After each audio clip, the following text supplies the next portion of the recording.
लग्नानंतर होईलच प्रेम मधला काव्या नेकलेस, तर आज आपण ह्याचा ट्युटोरियल बघणार आहे।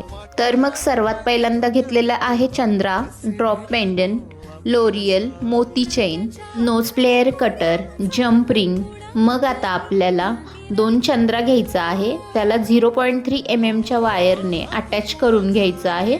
मग हे अशा पद्धतीने दिसतं। मग आपल्याला जो ड्रॉप पेंडन आहे त्याला मी लोरियल लावून घेतले होते, मग ते मधोमध बरोबर आपल्याला अटॅच करून घ्यायचं आहे। त्यानंतर ना आपल्याला जी मोती चेन आहे ना चारी साईडला अटॅच करून घ्यायची आहे। आपण त्याला जम्परिंग लावून अटॅच करणार आहे। मग आपल्याला अशा पद्धतीने हा चोकर दिसतो।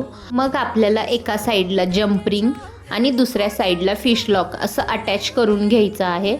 मग आपला चोकर तयार होतो। त्यानंतर ना इयरिंग्सचं पण सेम करायचं आहे। जो चंद्रा आहे ना त्याला आपल्याला 0.3 mm च्या वायरने फक्त ते पॅन्डन ॲड करायचं आहे, बस एवढीच सेम प्रोसेस आहे। मी तुम्हाला सिंपल आणि सोप्या पद्धतीने ट्युटोरियल सांगितलं आहे। चला बाय।